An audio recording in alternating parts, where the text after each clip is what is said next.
মানে সব হিরোইনরা একসাথে আসে, হ্যাঁ দেবচন্দ্রিমা আলাদা করে আলাদা আসে। করে এটা কেন?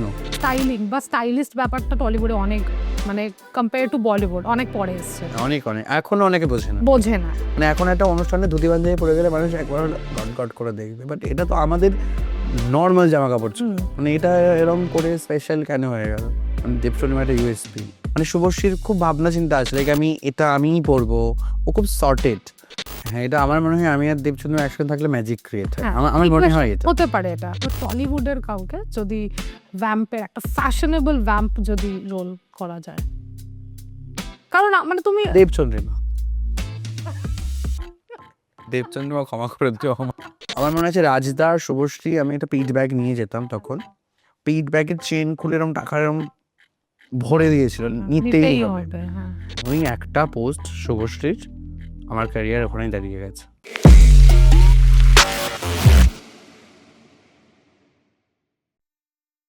হে everyone, welcome back to my channel, যার নাম হচ্ছে রিয়েলিশা ডায়েরিজ। তো আজকে আমরা আবার চলে এসেছি একটা ভালো হ্যাপি পজিটিভ ভিডিও নিয়ে, and yet informative.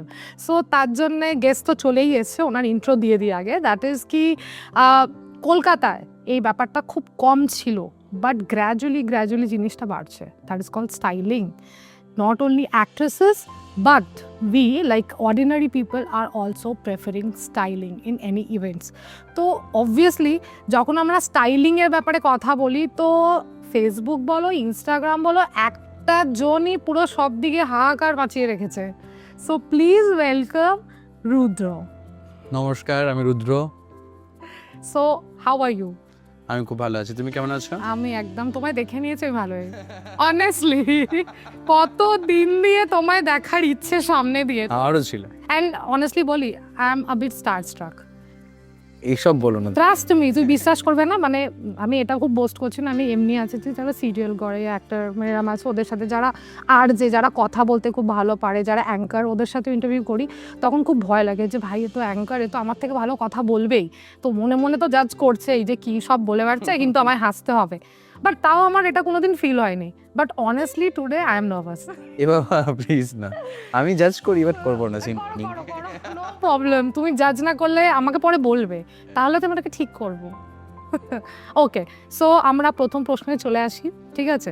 So that is যে এই স্টাইলিং ইন্ডাস্ট্রি বা স্টাইলিংটাকে নিজের ক্যারিয়ার বানানো, তুমি কি করে এটা মাথায় আসলো তোমার? আমি না জীবনে খুব একটা কিছু নিয়ে খুব একটা সিরিয়াস হয়ে ভাবি না। মানে আমি আমার কি বড় হয়ে কি করব সেটাও কখনো ভাবিনি।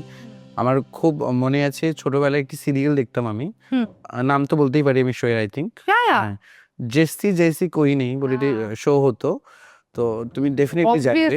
তো ওই মেয়েটি একটি কোনো একটা ফ্যাশন হাউসেতে সে চাকরি করতে যায়, দেন ওই হঠাৎ করে ফ্যাশন শো এর জামা কাপড় নষ্ট হয়ে যাচ্ছে, মানে যারা শত্রুর সিরিয়ালে তারা নষ্ট করে দিয়েছে। ওই লাস্ট মোমেন্ট ওরা ম্যানেজ করছে কি করে শোটা নামাচ্ছে, ওই স্ট্রাগলটা আমার না, এই স্ট্রাগলটা আমার জীবনে চাই। ওকে, হ্যাঁ, ওটা দেখে আমার মনে শখ জেগেছিল, আমি ভুলে গেছি। আমি যখন বড় হয়ে গেছি, আমি স্কুলে পড়ি, আমার স্কুলের একটুখানি আগেই একটা হয় না, ওই ঠাকুর বানাই, ঠাকুর বানানোর জায়গা থাকতো, তো সেখানে আমি অনেকটা সময় কাটাতাম।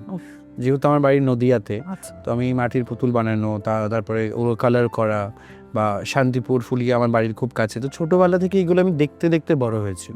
তো এগুলো দেখতে দেখতে আমার দিদিকে আমি খুব রেডি করে দিতাম। আমার দিদি সুনিতা সাহা, তো ও হচ্ছে ধরো ওর কোনো বিয়ে বাড়িতে যাবে বা কোথাও যাবে, তো আমি ওর জন্য কাপড় কিনে নিয়ে এসে ওটা ওখানকার যে দর্জি তাকে দিয়ে স্টিচ করিয়ে, আমার মনে আছে আমি আজ থেকে 12-13 বছর আগে কৃষ্ণনগরে ওকে ফিশ কাট একটা গাউন পরিয়েছিলাম। এখানে ফিশ কাট গাউন ওটাকে বলে সেটা আমি জানতাম না। আচ্ছা, তো এরকমভাবেই শুরু হয়ে গেছে জিনিসটা, খেলতে খেলতে। আর আমি শুভশ্রীর খুব ফ্যান ছিলাম, শুভশ্রীর ফ্যান ক্লাবের আমরা মেম্বার ছিলাম। তো শুভশ্রীর সাথে সেই সূত্রে আমার 2013 থেকে আলাপ। তো শুভশ্রীকে আমার মনে হয় স্কেচ করে করে পাঠাতাম, দিদি তুমি না এরকম কিছু পড়তে পারো, তোমাকে খুব ভালো লাগবে।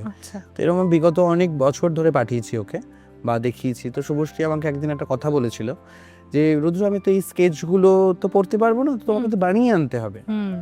দেন আমি যে আমার ক্যারিয়ারের জন্য করছি তা কিন্তু নয়, আমি শুভশ্রীর জন্য ভাবছিলাম তাহলে এবার বানাই। আচ্ছা, এই ড্রেসটা বানাতে গেলে কি করতে হবে? তো শুভশ্রীর স্টাইলিস্ট তখন যে ছিল স্যান্ডি, তো স্যান্ডিকে আমি টেক্সট করি ফেসবুকে বা আরও বিভিন্ন জায়গায় পজ করে করে দেখছি যে কীভাবে ড্রেসটা বেঁধেছে, কীভাবে কী হয়েছে, এরকম করে করে বিভিন্ন ড্রেস বানিয়ে বানিয়ে শুভশ্রীকে পাঠাতাম। তিনি এরকম একটা ড্রেস বানাতে বানাতে একদিন তনুশ্রী চক্রবর্তীকে আমি জাস্ট নর্মালি ইনস্টাগ্রাম করি, আর ও বলে হ্যাঁ পাঠাও। তো ড্রেসটা ওকে আমি পাঠিয়েছি, 1 বছর হয়ে গেল, ড্রেসটা পরে না। রোজ ওর ফেসবুকটা আমি খুলে খুলে দেখি, হয়তো আজকে পরবে, হয়তো কালকে পরবে। তো 1 বছর বাদে যখন আমি হোপ ছেড়ে দিলাম যে হয়তো আমি এতটাই বাজে কিছু বানিয়েছি সে পড়তে পারছে না, একদিন হঠাৎ করে দেখছি সে আমাকে 2টো হোয়াটসঅ্যাপে ছবি পাঠিয়েছে। ওকে, জি বাংলার একটি শোয়ে ও সেই ড্রেসটা পরে গেছে। দেন ওটা আমি পোস্ট করেছি। দেন কিছুদিন বাদেই আমার সাথে শুভশ্রী নিজে থেকেই তখন বললো, এবার তুমি কিছু আমার জন্য বানাও, তুমি এবার রেডি আছো। দেন আমি ওর জন্য একটা হোয়াইট কালার আনারকলি বানাই, যেটাকে আইকনিক।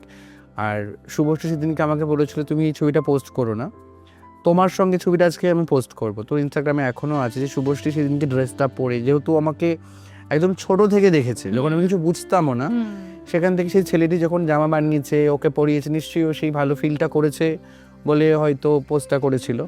দেন তারপর আমাকে ফিরে দেখতে হয়নি, ওই একটা পোস্ট শুভশ্রীর আমার ক্যারিয়ার ওখানেই দাঁড়িয়ে গেছে। তো এটাই তোমার আই থিঙ্ক টার্নিং পয়েন্ট ছিল। এটাই টার্নিং পয়েন্ট ছিল আমার। তারপরে এক এক করে শ্রাবন্তী, সোহিনী, নুসরাত ফারিয়া, নুসরাত জাহান, পুম্বাদা, রচনাদি, ঋতুদি, অনেক, আমার না তোর সত্যিই বলতে গেলে আমার অনেক বড় লিস্ট, সেটা শেষ করা যাবে না।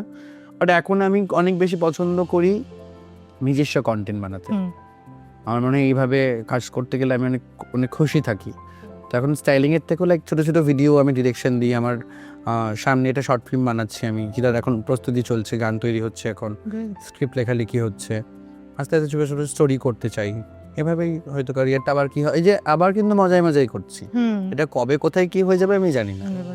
ওকে, তো এটা খুব ভালো যে তুমি কোনো রকম কাজ মজাই করো, প্রেশার না হলে। হ্যাঁ, আমি টাচ উড যে আমি যে কাজটা করছি এটা আমার পছন্দের খুব কাজ, মানে আমি আমার পছন্দের কাজে মানে কাজ করে খাচ্ছি জীবনে। এটা এর থেকে ভালো পৃথিবীতে কিছু হয় না। মানুষ অনেক কিছু করতে চাই জীবনে, সবাই তো সেটা করতে পারে না, বাট আমার ভগবান আমাকে সেই যোগ্যটা মনে করেছে যে আমি যেটা করতে ভালোবাসতাম সেটাই করে আমার জীবন চলছে, বা সেটা করেই যদি দুজন মানুষ সঙ্গে চেনে সেখান থেকেই চিনছে। তো জীবনে যখন ভগবান অনেক কিছু দেয় না, তখন ভাবি হয়তো এটা দিয়ে রেখেছে এত বড় একটা জিনিস, তাই হয়তো কোথাও গিয়ে কম্প্রোমাইজ করছি জীবনে।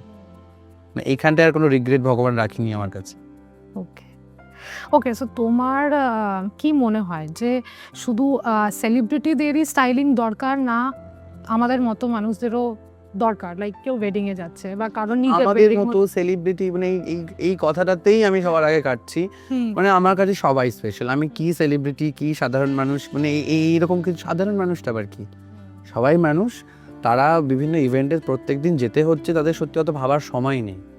মানে কি ভাববে একটা মানুষ, ভাবো যেমন কালকেই আরাত্রিকার কি ছিল, পরশুদিন রাত্রেবেলার সাথে আমার কথা হলো, ও সিরিয়াল করতে করতে একটি শোতে গেল, শো থেকে ফিরে ভোরবেলাতে ওর সিরিয়ালের শুটিং করলো, শুটিং করে এসে ডিরেক্ট আমাদের কাছে মেকআপ করে ও একটা অ্যাওয়ার্ড শোতে গেল।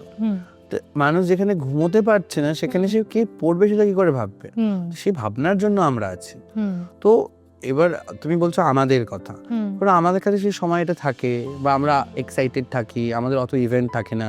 আমরা জানি আমাদের মাসির মেয়ের বিয়ে 3 মাস বাদে, 3 মাস ধরে আমরা ভাবি আমরা কি পরবো, সেগুলো ট্রায়াল চলে, এই চলে, তারপরে মেইন ইভেন্ট আসে। তাও যদি কেউ মনে করে যে কোনো স্টাইলিস্টকে দিয়ে স্টাইলিং করাবে, তারা করতেই পারে। বাট আমি মনে করি মানে প্রত্যেকটা মানুষের মধ্যে একটা স্টাইলিস্ট লুকিয়ে আছে। মানে আমি তোমাকে কুচবিহারে স্টাইলিং করাতেই পারি, বাট তুমি নিজের জন্য যেটা নিজে করবে না, ওটা করে তুমি আরামে থাকবে অন্তত। আমি তোমাকে কিছু একটা জোর করে থোপে দিলাম, তুমি সেটা হয়তো ক্যারি করছো না বা করতে পারছো না। কারণ আমাকে কেউ কিছু, আমি নিজের জামা কাপড় বানানো আমি পরি না। আচ্ছা, আমাকে যেমন আমি কোনো বন্ধুর শার্ট পরে নিতে অনেক বেশি কমফোর্টেবল, আমার ভালো লাগে। আচ্ছা, মানে এটা তো আমার ভালো লাগে। মানে আমি খুব একটা শার্ট শুটুর, আমি কোনো স্যুট পরিনি। আমার মনে হয় আমি পরতেই পারবো না, দেখিনি। ওটা পরার পরে আমি আয়নায় নিজে দেখে অজ্ঞান হয়ে যাবো, মানে এরকম একটা ব্যাপার। হ্যাঁ, সো ওকে। তো আচ্ছা, আর একটা জিনিস, যেহেতু শুভশ্রী নিয়ে কথা হলো, আমি যতদূর টলিউড ফলো করছি, আমি দেখেছি যে অবভিয়াসলি স্টাইলিং বা স্টাইলিস্ট ব্যাপারটা টলিউডে অনেক মানে কম্পেয়ার টু বলিউড অনেক পরে এসছে, অনেক এখনো অনেকে বোঝে না এক্স্যাক্টলি। আসবেও যে এখানেও যে যারা কেউ স্টাইলিং পরে সবাই মুম্বাই পালাতো, যারা স্টাইলিশ হতে যেত, তো এখানে যে আসবে এটা একটা ক্যারিয়ার হয়ে যাবে টলিউডে, এটা অনেক কম লোক ভেবেছিল, বাট ইভ্যালুয়েশন হচ্ছে, লোক বুঝছে। সো আমার যতদূর অ্যাকর্ডিং টু মাই রিসার্চ, আমার মনে হয় Subhashree is the first person যে স্টাইলিস্ট হায়ার করা বা স্টাইলিং জিনিসটা নিয়ে আসে, বিকজ ওরও Instagram account was in peak, মানে যখন দেখা যায়, মানে আমি যতটা দেখেছি। দেখো এটা এক্সাক্ট কে শুরু করেছিল আমি সত্যি বলতে পারবো না, বাট শুভশ্রী আমার মনে হয় প্রথম, মানে শুভশ্রীকে প্রথম থেকে দেখতে না খুব টিম আপ করে কাজ করতে পছন্দ করে, লাইক ওর আগে করে না একটা টিম থাকে, ওর এখন একটা টিম আছে। আই থিঙ্ক তনুমিতা ওর স্টাইলিং করে, আগে ছিল স্যান্ডি ওর স্টাইলিং করতো, মানে ওনা খুবই টিম আপ করে, মানে শুভশ্রীর খুব ভাবনা চিন্তা আছে, লাইক এটা আমিই পরবো বা এটা নিয়ে অনেক দিনের প্ল্যানিং। বাট যখন যেইটুকু সময় আমি ওর সাথে কাজ করেছি আমি এইটুকুই দেখেছি ও খুব সর্টেড, ও জানে ও কি পরবে, মানে ওকে কেউই, মানে কত বড়ই স্টাইলিস্ট আসুক ডিজাইনার আসুক, মানে ওকে ওর বিরুদ্ধে কিছু করাতে পারবে না, মানে ও জানে ও কি করতে চাইছে, আমি কতটা পরবো কতটা পরবো না। তো এটা খুব ভালো, মানুষ যে সবার কাছে নিজের একটা ক্লিয়ার ইমেজ থাকে না, বাট শুভশ্রী জানে ওর ক্লিয়ার ইমেজটা কি, যেটাকে আমার কাজ করতে গিয়ে খুব সুবিধা হয়েছিল। তারপর ও আজ শুভশ্রী কিন্তু ফার্স্ট অ্যাক্ট্রেস যে আমাকে আমার স্টাইলিং এর প্রথম পারিশ্রমিক দিয়েছিল, আমার মনে আছে আজও, যে আমি শুভশ্রী আমাকে টাকা এসে হাতে দিচ্ছে, 2 দিন পর পর আমি স্টাইলিং করেছিলাম। তো আমি লাইক শুভশ্রী গাঙ্গুলি, দেখো এখন হিরোইনদেরকে মানুষ ইজিলি রিচ করে নেয়, বাট সেই সময় অত সোশ্যাল মিডিয়া অ্যাক্টিভ থাকতো না কারোর, তো ওরা খুব ধরাছোঁয়ার বাইরে থাকতো, সেই সময় আমি ওদেরকে পেয়ে গেছিলাম। তো শুভশ্রী আমার জামা পড়েছে এটাই আমার জন্য অনেক বেশি, মানে অনেক করে দিয়েছে আমার জন্য, সেখানে টাকা নেবো আমি ভাবিনি। বাট ও আমাকে খুব ভালো একটা কথা বলেছিল, তুমি যদি আজকে আমার থেকে টাকা না নাও, আমি যদি 4-5 বার পরে ফেলি তুমি আমার প্রতি আর ইন্টারেস্ট পাবে না। টাকা কার না প্রয়োজন হয় বলো। তো আমার মনে আছে রাজদা শুভশ্রী, আমি একটা পিট ব্যাগ নিয়ে যেতাম, তখন পিট ব্যাগের চেন খুলে এরকম টাকা এরকম ভরে দিয়েছিল, নিতেই হবে। আর ওর বাড়ির নিয়ম ছিল বাড়িতে গেলেই সবার আগে মিষ্টি খেতে হবে, আচ্ছা মিষ্টি খাও বসো, এবার যা কথা বলার হবে। খুবই সুইট ওরা, খুব ভালো। অ্যাকচুয়ালি রিসেন্টলি আমি ওনার মানে বোনের সাথেও দেখা হয়েছিল, দেবশ্রী গাঙ্গুলি, হ্যাঁ, she is also equally very sweet, ওরা খুব ফ্যামিলি পার্সন, ভালো লাগে। তো মানে অ্যাকচুয়ালি আমি ওনাকে মানে ইনস্টাগ্রামে দেখেছি, বাট বাই ফেস না, আমার মনে হচ্ছে, মানে আমি একজনকে জিজ্ঞেস করলাম why she is looking like Subhashree, বলছে আরে ও তো শুভশ্রী, বললাম ওকে, আমি ঠিকই গেস করেছিলাম। তারপর আমি গিয়ে ডিরেক্ট কথা বললাম, but she was very sweet, মানে খুব কথা বলে মানে নর্মালি রিচ আউট করা, মানে মানে রিজনও দিয়ে দেবে যে আমি তোমার ফোন এখন কেন ধরতে পারছি না, মানে আই ওয়াজ লাইক আমি কে, মানে এত বলার দরকার নেই। এখন কিছু ইনফ্লুয়েন্সাররা ধরো আছে যে কিছু ফলোয়ার্স আছে ওই তারা লাইক তুমি আমাকে জামা পাঠাও আমি তোমাকে ট্যাগ করে দেবো, ধরো এই ধরনের জিনিসপত্র যেখানে হয়, তখন তারা লাইক হিরো হিরোইন না তো মেইন ইনফ্লুয়েন্সার না, ওদেরকে দেখে মানুষ সাজে, কেমন সাজবো না সাজবো, তারা কখনো এইরকম ভাবনা রাখেনি যে আমাকে পড়িয়েছে এই বাচ্চাটাকে আমি পারিশ্রমিক দেবো না, আমি তো বাচ্চাই ছিলাম, আনতেও চাইনি। ওই যে মানসিকতাটা এরকম জায়গা থেকে অ্যাকচুয়ালি আমার কাজটা শুরু, তো যার জন্য আমার একটুখানি হয়তো ভবিষ্যতে কাজ করতে গিয়ে অসুবিধেই হবে, দেখা যাক কতটা কি নিজেকে ম্যানেজ করে রাখতে পারি। না অবভিয়াসলি, মানে যে তোমার কাজ ভালো থাকলে তোমার কাজ আগে চলবে, এটা নিয়ে কোনো মানে কাজ is the work is the main thing, quality বলে। ওকে, সো তোমার স্টাইলিং নিয়ে কথা বলি। বেসিক্যালি তোমার স্টাইলিং অনেকই কন্টেম্পোরারি, কলকাতার ফিল, এইগুলো খুব টাচ দেখা যায়। তো এরকম কি তোমার কিছু মেইন টার্গেট ছিল, ইয়া তোমার স্টাইলিংয়ে এইটা বেশি ইভলভেশনটা বেশি থাকে, এটার রিজনটা কি? না দেখো অ্যাকচুয়ালি আমি না খুব বোর হচ্ছিলাম, মানে আমার মনে হচ্ছিল আমি প্রত্যেকদিনই কোনো ইভেন্টে রেডি করছি, তারা বলে দিচ্ছে এরকম কিছু পড়তে চাই, এরকম কিছু খুঁজছি, মানে সেখানে আমার মনে হচ্ছিল আমি কোনো আর্ট করতে পারছি। আচ্ছা, আমি জাস্ট ছুটছি, আমি দৌড়চ্ছি, কিছু একটা হচ্ছে যেন আমি পোস্ট করছি, তো এটাতে আমি স্যাটিসফাইড হতে পারছিলাম না। তো আমার মনে হচ্ছিল আমি নিজে নিজে কিছু ভিডিওস বানাই। তখন থেকেই আমার আসে বাঙালি সাবে কি সাজ, কারণ আমি ছোটবেলা থেকেই তো এই ধরনের জিনিসপত্র দেখে বড় হয়েছি। তো আমার মানে আমার নিজের রুটের জিনিস, বাউল গান, মানে এইসব লোকগীতি, রবীন্দ্রসঙ্গীত, বাংলা রেট্রো গান, মানে এগুলো আমাকে যে কোনো পুরোনো জিনিস আমাকে খুব অ্যাট্রাক্ট করে সব সময়। ওই তোমাকে তখন বলছিলাম না মানে ইন্টারভিউ শুরু হওয়ার আগে, যে আমি পুরোনো জিনিসকে টাচ করতে পছন্দ করি না, মানে ওটাকে নতুন করে আমার চাই না, পুরোনো জিনিস। যেমন আমাদের বাংলাতেই মানে আমাদের ওয়েস্ট বেঙ্গলে এত কিছু আছে না, সেগুলোই শেষ করতে করতে আমার মৃত্যু হয়ে যাবে, তো তারপরে তো আমি বাইরের জিনিসপত্র টাচ করবো। আমি হয়তো খুব একটা ভালো ওয়েস্টার্ন পারি না আমার এখন মনে হয়। আমি ইন্ডিয়ান করতে গেলে যতটা ভালো করতে পারবো, স্পেশালি বাঙালি লুক না আমার খুব পছন্দ হয়। আমার এখন অনেক কিছু করার আছে যেগুলো আমি হয়তো করে উঠতে পারছি না। বাট এরম কিছু নেই, লাইক পরে আসবো অবভিয়াসলি, তুমি থাকলে তো দেবচন্দ্রের ব্যাপারে কথাটা হবে। ওকে ওয়েস্টার্ন লুকেও দেখেছি, তো এরম আমি যাও। ওটাই বললাম, আমি করি কিন্তু মানে আমি ওটা করে খুব হ্যাপি নই। আচ্ছা তুমি আমি সাবেকি বাঙালি রূপ করতে খুব খুশি বোধ হুম। করি।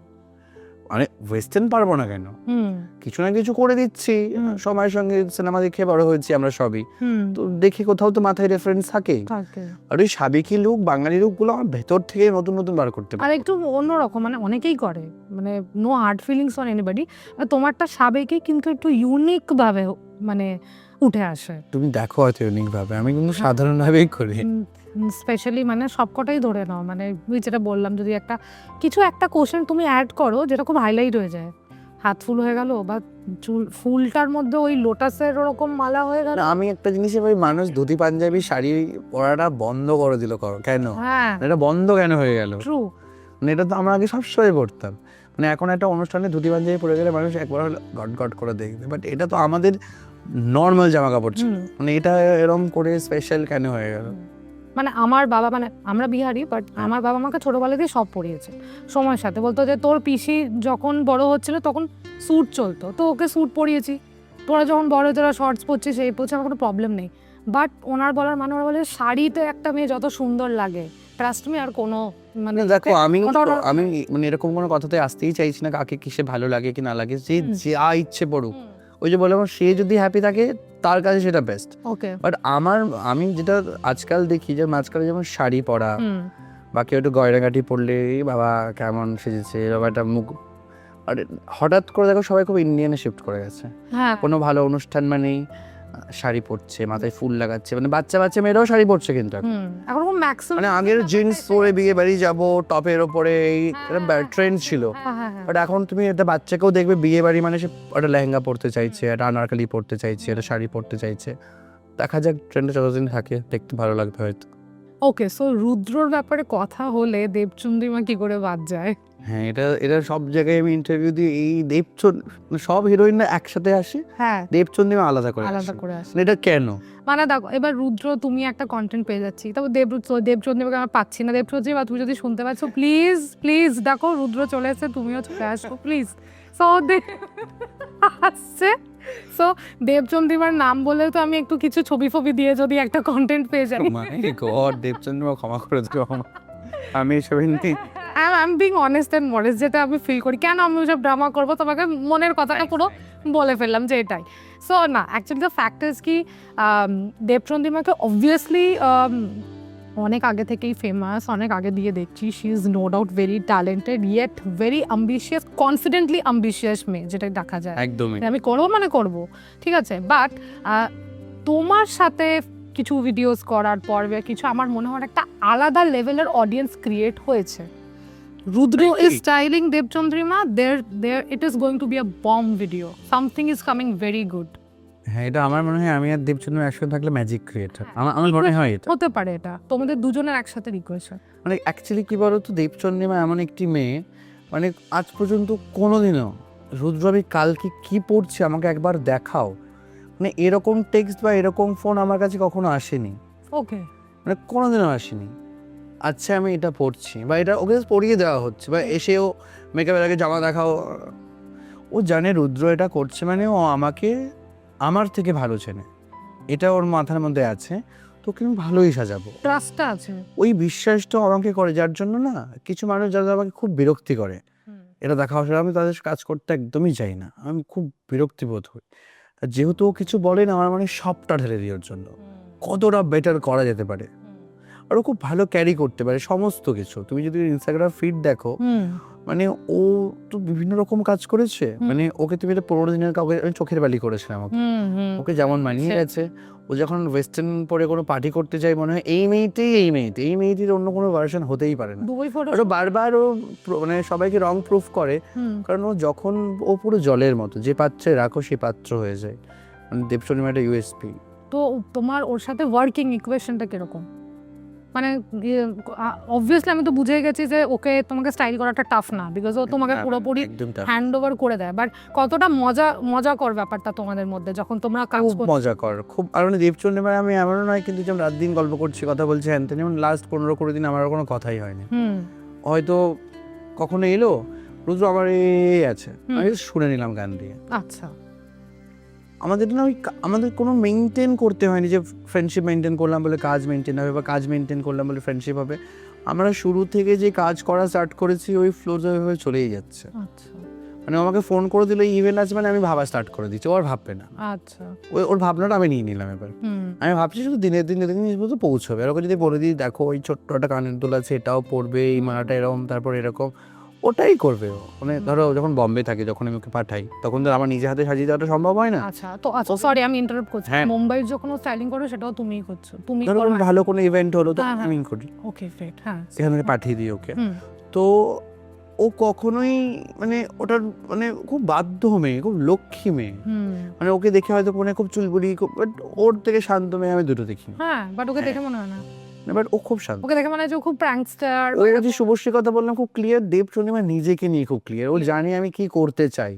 মানে খুব সটির একটা মেয়ে, আর খুব সংসারী একটা মেয়ে। আচ্ছা, মানে খুব লক্ষ্মীমন্ত মেয়ে যাকে বলে। হ্যাঁ, মানে হয়তো আমরা যেরকম ভাবে লক্ষ্মীমন্ত মেয়ের ডেফিনেশন জানি, হ্যাঁ, সেই অনুযায়ী কতটা ফিট করবে জানি না, বাট আমার কাছে লক্ষ্মীমন্ত মেয়ে মানে দেবচন্দ্রিমা। মানে ও জানে কিভাবে কাজ করতে হয়, কিভাবে টাকা সেভ করতে হয়। মানে ও খুব পরিপাটি একটা মেয়ে, আশেপাশের মানুষদেরকে নিয়ে কিভাবে থাকতে। সিনসিয়ার, ও তোমার সঙ্গে খুব বেশি অ্যাটাচও হবে না, তোমাকে দূরেও সরিয়ে রাখবে না। নাইস। মানে তুমি ওর জন্য কিছু করতে পারবে, এটা হচ্ছে বিষয়। মানুষকে বুদ্ধি দেওয়া, কি করে কাজ করতে হবে, কি করে কি করতে হবে। অনেক হয় না যে আমি ইনফ্লুয়েন্সার হয়ে গেছি, আমি ওকে কিছু বলবো না, বুদ্ধি দেবো না। সবাইকে বুঝিয়ে রুদ্র এভাবে মনিটাইজ করতে হয়, এভাবে ভিডিও করতে হয়, এভাবে হুক দিতে হয়। ও বেশ গুছিয়ে, মানে চাই সবাই ওর মতো করে গ্রো করুক। মানে এই কোনটার মধ্যে আছে, এটাকে অনেকের মধ্যে থাকে না। থাকে না যে ম্যাক্সিমাম। আমি একা গ্রো করবো আর কেউ গ্রো করবে না, সেটা ওর মধ্যে আমি কখনো পাইনি। ওকে, ওকে। তো একটা এক্সপেরিমেন্টাল কোয়েশ্চেন তোমায় জিজ্ঞেস করি, যেটা হচ্ছে স্টাইলিং নিয়ে আবার। হ্যাঁ, চল। তো একটা হয়ে গেল, ভাবো যে একটা রোমান্টিক ডেলি সোপের একটা ক্যারেক্টার, ঠিক আছে? ওটাকে তুমি কি করে স্টাইল করবে? আই নো এটা মুখে বলা একটু ডিফিকাল্ট, বাট তাও। আর একটা কোনো হিন্দি বাংলা কি সিরিয়াল সেটা? হিন্দি ধরো, হিন্দি ধরলাম। একটু মুম্বাইতে ঢুকতে হবে না? হ্যাঁ, না আমি কলকাতায় কাজ করতে চাই। আচ্ছা, আমি একটু আমার মা ছাড়বে না আমায়। ওকে। আর একটা হয়ে গেল কি কোনো ডার্ক ওটিটি থ্রিলার হলো। রোমান্টিকটাই থাক না। আমি আচ্ছা। বললাম না, আমি অনেক সিরিজ বগেরা আমি করতে মানে চাই না অ্যাকচুয়ালি। আচ্ছা, আমি এরকমই সাজাতে চাই, শুট করতে চাই, এইভাবেই থাকতে চাই। আমার না এক্সট্রা প্রেশার, এই যে চলে এলো এত মোট বোর, এই ওর কালার ধরে জামা কাপড় খোঁজো মার্কেটে, আমি এটার জন্য তো আমি খুব সুখী মানুষ। আমার ইচ্ছে হলে আমি ঘুম থেকে উঠে যাবো, আমি নাহলে যাবো না। মানে আমাকে একটু নাচানোটা, মানে আমি যদি নাচছি কারোর কথা মতো, মানে বুঝবে তার আমি জেনে শুনে নাচছি। মানে আমাকে কেউ যদি নাচাতে চাই, আমি নাচি না। এটা হচ্ছে আমার বিষয়। তো রোমান্টিক সিরিজটা আমি করবো, আর ওই থ্রিলারটা আমি করবো না, আমি ফোন ধরে না করে দেবো সবার আগে।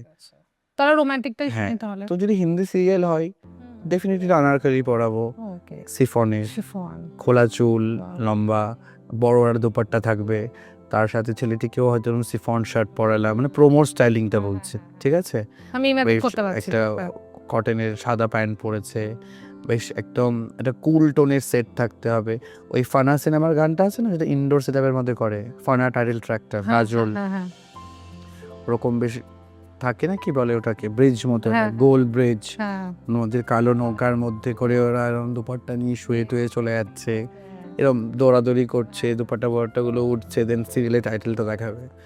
এরকম আমাকে করতে দিলে আমি করবো। ও বাও, মানে আমার ইচ্ছে করছে এরকম সাজতে, রিয়েল বলিউড এরকম, তবে চুলটা উঠবে, দুপাট্টাটা এরকম ঘরেই পড়লে একটু ভাইবা না। আমার মধ্যে একটু বলিউড ব্যাপারটা আছে, মানে সব জিনিস, মানে পার্সোনাল লাইফে আমার মনে হয় একটু বলিউড ঢুকেই যাচ্ছে লাইফে, মানে এরকম আমার ফিল। বলিউড তো আমি সারাদিন নিজেকে মানে বলিউডেই ভাবি থাকতে। মানে আমার হাজব্যান্ডকেও আমি চাই যে ও রোজ একটু বলিউড টাইপের একটু মানে বিহেভ করো, কিন্তু করে না। বাট ঠিক আছে, আই ম্যানেজ। কেউ করে না, কি হচ্ছে, কি পাগলামি হচ্ছে, মানে এরকম। হ্যাঁ, ঠিক আছে, আমি নিজের মধ্যেই হ্যাপি। ওকে, সো নেক্সট 5 ইয়ার্সে এন্টারটেনমেন্ট ইন্ডাস্ট্রিতে স্টাইলিং এর ব্যাপারটা কি মানে হোয়াট ক্যান সি দ্য ফিউচারটা কোথায় যায়? না দেখো, 5 বছর আগেও সেরকমভাবে স্টাইলিস্টদের জায়গা ছিল না কলকাতায়, বাট আজকের দিনে আমার মনে হয় কলকাতাতে স্টাইলিস্টের অনেক বেশি প্রয়োজন। মানে সংখ্যায় কিন্তু স্টাইলিস্ট এখন অনেক কম, যেই হারে মেকআপ আর্টিস্ট আছে, হেয়ার স্টাইলিস্ট আছে বা ডিজাইনার্সরা আছে, স্টাইলিস্ট কিন্তু খুব কম আছে। কারণ হিরোইনরা না তারা একই ডিজাইনারের জামা রোজ পরতে কেন পছন্দ করছে না, কারণ তাদের প্রত্যেকটা ডিজাইন, এখন আমি কিছু বানাই না, আমার মাথা থেকে একই রকম ব্যাপার স্যাপার বেরোয়, তো একই রকম বানাবো। তো স্টাইলিস্টটা ওটাকে চেঞ্জ করতে পারে, আচ্ছা, মানে এই ডিজাইনারের স্কার্ট, ওই ডিজাইনারের টপ, তমুক ডিজাইনারের জুতো, যে নতুন নতুন লুক হয় প্রত্যেক দিন। তো হিরোইনরা কিন্তু এখন অনেক বেশি স্টাইলিস্টদের সাথে কমফোর্টেবল। তো আমি তো বলবো অনেক স্কোপ আছে কাজ করার জন্য। আর সোশ্যাল মিডিয়ার জন্য তারা যদি এখানে ভালো ভালো কাজ করে, একটা পোর্টফোলিও তো আমার ইনস্টাগ্রামে থাকছেই, বম্বে হোক দিল্লি হোক, কাজের কিন্তু অফার আসতেই থাকে। মানে অ্যাপ্রোচ কিন্তু সবসময় ওপাশ থেকেই আসে, যেটা কি আমার ক্ষেত্রে সবসময় হয়েছে। আমি আমার খুব একটা মনে পড়ে না কোথাও কি বলেছে আমাকে প্লিজ কাজ দিন, কাজ কিন্তু সবসময় আমার কাছেই এসছে। তো এরকম সবার সাথেই হয়, কাজের স্কোপ আছে, আমি এটা বলতে পারি। আচ্ছা, ওকে। আচ্ছা, তোমার কোনো ড্রিম কোলাবোরেশন যেটা তুমি করতে ইন্টারেস্টেড? এমনি না, না, আমি ওরকম ড্রিম দেখি। নাইস, খুব ভালো। ওকে, সো আমরা অলমোস্ট এন্ডে চলে এসেছি। আমরা একটা ছোট র্যাপিড ফায়ার রাউন্ড করব, ঠিক আছে? সো মানে একটা বেসিক ফান সেগমেন্ট। তো I just give you a situation, তোমাকে ওটা নিয়ে মানে একটুখানি বলতে হবে, ঠিক আছে? ওকে, সো আমি পুজো প্যান্ডেল হপিং যাচ্ছি, ওটার যদি লুক আমার জন্য ক্রিয়েট করতে হয়। পুজোর কোন দিন এটা বলতে হবে? অষ্টমী। অষ্টমী, লাল শাড়ি, লাল ব্লাউজ, মাথায় জুই ফুল, সোনার গয়না, পায়ে আলতা, ব্যাস। আচ্ছা, যখন এটা বলছো তাহলে একটু ষষ্ঠীটাও বলে দাও। ষষ্ঠীতে আমি বলবো বিভিন্ন কালার ট্রাই করলে, গ্রিন, ব্লু, আকাশি, গোলাপি। আর আমি এটাই বলবো যে ম্যাচিং ব্লাউজ পিসটা ডেফিনেটলি ট্রাই করো। ম্যাচিং, এখন সবাই কন্ট্রাস্টে ঢুকে গেছে। হ্যাঁ, এবার আমি বলবো ম্যাচিং। ধরো একটা ডার্ক গ্রিন শাড়ি পরেছো, তার ব্লাউজ পিসটা দিয়ে যখন বানিয়ে পরবে দেখবে, দেখতে ব্যাপারটা অনেক ভালো লাগছে বেশি। আগেকার দিনে মায়েরা করতো, এক্স্যাক্টলি। আমি বলবো ওটাই বেস্ট, ওটাতে সবসময় মানুষকে বেশি ভালো লাগে। ওকে, সো ম্যাচিং এটা আসতে চলেছে আরো। হ্যাঁ, আরো আসবে, আবার আসবে। এটা এই পয়লা বৈশাখে আমার একটা গোটা স্টাইলিং এর ভিডিও আসবে, তো সবেতেই এই সেম ব্যাপারটা আমি রাখবো। ও ওয়াও, তাহলে ইগার। ওকে, আচ্ছা, দেবচন্দ্রিমাকে যদি কানস ফিল্ম ফেস্টিভ্যালে রেড কার্পেটে যদি ওয়াক করাতে হয়, আমি ওকে লাল সাদা শাড়ি দিয়ে একটা দারুণ ড্রেস বানিয়ে দেবো। ও ওয়াও, সোনার গয়না দিয়ে স্টাইলিং করবো, একটু ওভার টু হেয়ার করাবো, আলতা থাকবেই হাতে। মানে আমরা একটু একটু তো ইমাজিন করেই নিয়েছি, মানে ওয়াও, ইট উড বি। আমি আমার বাংলায় যে জিনিসগুলো আছে আমি খুব ভালোবাসি, এটাকে আমি ছাড়তেই চাই না। যে কখনো ছাড়ি মনে করে খুব বাধ্য হয়ে বলতে পারি, খুব অত্যাচারিত হয়ে আমি সেটা করেছি। সেটা তোমাকে পাওয়া যাবে না, মানে আমাকে পাওয়া যাবে না, ওটা আমি না। ওকে, আচ্ছা, টলিউডের হিরো যদি কোনো কলকাতার আন্ডারওয়ার্ল্ড ওয়েব সিরিজ করে, I know again it's dark, but তাও আমি খুব হিরোইনদের চিনি, হিরোদের। আচ্ছা, ঠিক আছে, টলিউডের একটা কোনো ভ্যাম্পকে যদি তোমায় একটু।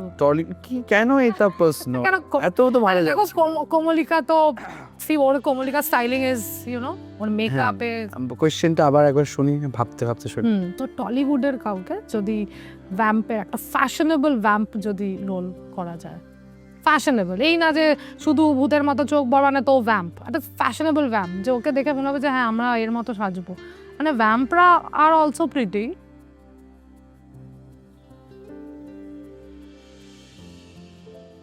কেন মার খাওয়াবে তুমি আমার? কারণ মানে তুমি Debchandrima, sorry. Oh God, but definitely we would love to. Debchandrima সবকিছু করতে পারে, আমি ওকে বিশ্বাস করে বললাম। Obviously, মানে ওকে যদি কেউ দায়িত্ব দিয়ে দেয়, বা ওকে কেউ বলতে তুই এটা পারবি না, ওটা তোমাকে করে দেখিয়ে দেবে। এটা কিন্তু খুব ইন্সপিরেশনাল। এটা স্পেশালি আমার মনে হয় মেয়েদের মধ্যে থাকা খুব দরকার, সবার মধ্যে থাকা উচিত। ছেলে মেয়ে আলাদা করে কেন কিছু থাকবে? কেন এখন আমার মনে হয় আমরা একটু মেল ডমিনেটিং সোসাইটিতে আছি। না, এইসব প্রশ্ন তো আমার সাথে করার কথা ছিল না।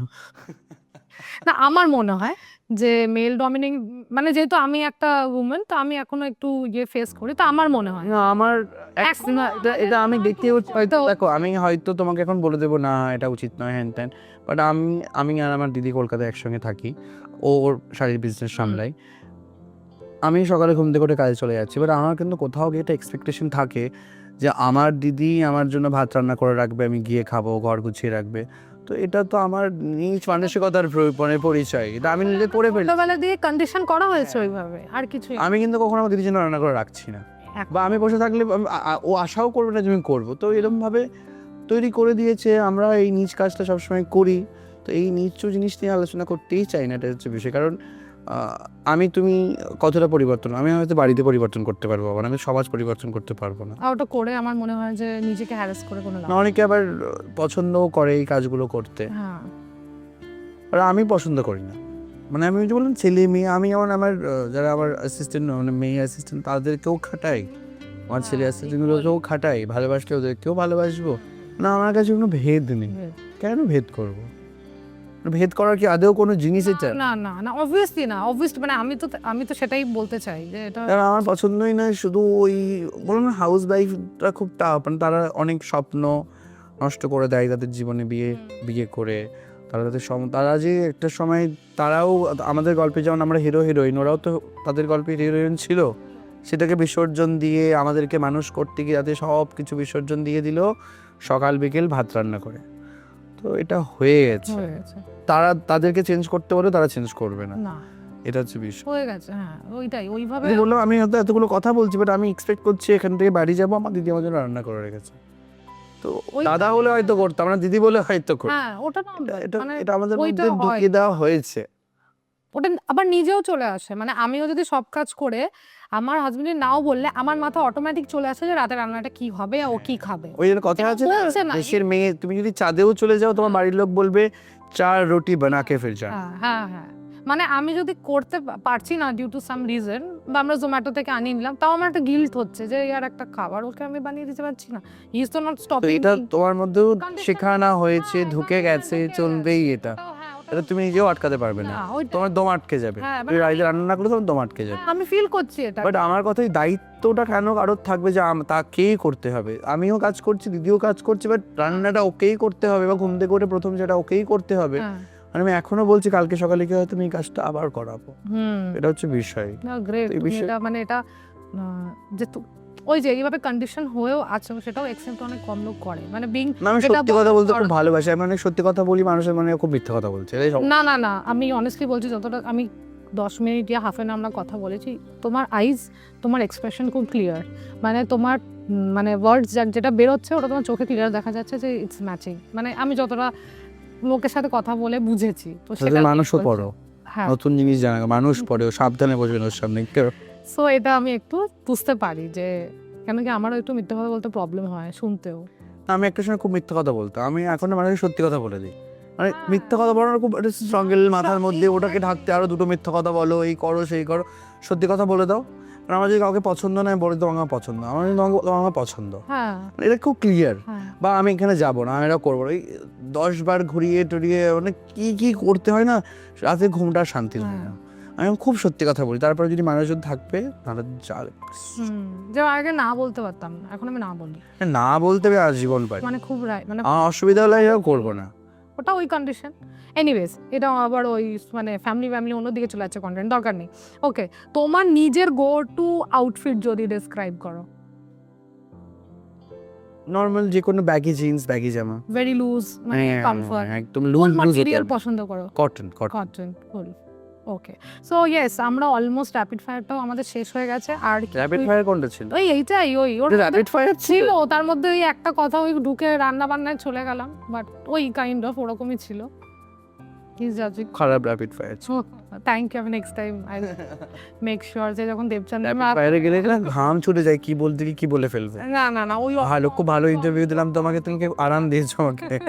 কি করবো কমপ্লিকেট করে, তোমার সাথে আগেও তো কাজ করতে হবে। আজকে একটা ভিডিওতে গিয়ে যদি আমি ভুলভাল করে দিই তাহলে কালকে তোমার মুখ দেখতে। You are very smart. আমি অ্যাকচুয়ালি ব্লাডে I am a proper businessman. Okay, that's why. Anyways Rudra, it was great. আমারও খুব ভালো লেগেছে, মজা লেগেছে। Very short, precise. আমার ক্যামেরা পার্সন বলো ইয়া এখানে যারা বসে আছে সবাই খুব আরামে, আমার মনে হয় শুনলো, খুব তাড়াতাড়ি শেষ হলো। আর খুব প্রেসাইজ আর সঠিক আনসার দিয়েছো। কিছু মানে there was nothing mixed in it. আর আই থিঙ্ক ফ্যাশন রিলেটেডও অনেকে সবাই ইনফরমেশন পেয়েছে, আর যেটা তোমার থেকে সবাই শুনতে চায় ওইগুলোও জানতে পেরেছে। তো it was great. And looking forward to work with you and তোমার থেকে অনেস্টলি অনেক কিছু শেখার আছে, মানে আমার তো মনে হচ্ছে যে আমার অনেক কিছু শেখার আছে। And thank you so much for giving this valuable time. Thank you আমাকে ডাকার জন্য।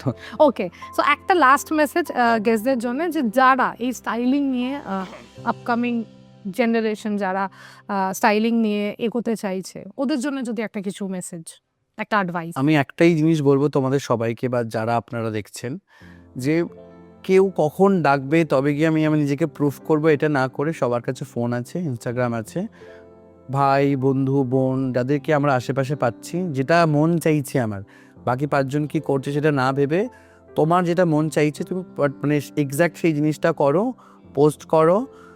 যদি তোমার কাজ করার হয় বা তোমাদের কোয়ালিটি থাকে, তোমাকে মানুষজন খুঁজে নেবে, তোমার বাড়ি থেকে উঠিয়ে তোমায় নিয়ে আসবে। গ্রেট, মানে আই থিঙ্ক রুদ্র ওটাই ফলো করেছে। আমি ওটাই ফলো করেছি, ওটাই করবো আশা করছি এখন অনেক বছর। মানে আমার যেটা ইন শর্ট হচ্ছে যে কোয়ালিটি অফ ওয়ার্ক করলে কাজ নিজে আসে। হ্যাঁ, ওই যে প্রত্যেকটা কোয়ালিটির মানুষ খুঁজে নেবে, এটা হচ্ছে বিষয়। এই যে যারা শাড়ি পরতে চায় তারাই আমার কাছে আসবে, যারা ওয়েস্টার্ন পাগলু তারা তো আমার কাছে কখনোই আসবে না। তাদের কাছে হয়তো আমি বলবো। না, এটা তোমার মনে হয়, আমার মনে হয় না, আমি তোমার কাজ দেখেছি। Anyways, okay, so thank you and this was all about Rudra. I hope you like this ভিডিওটা ভালো লেগে থাকলে লাইক করুন, সাবস্ক্রাইব করুন অ্যান্ড শেয়ার করুন।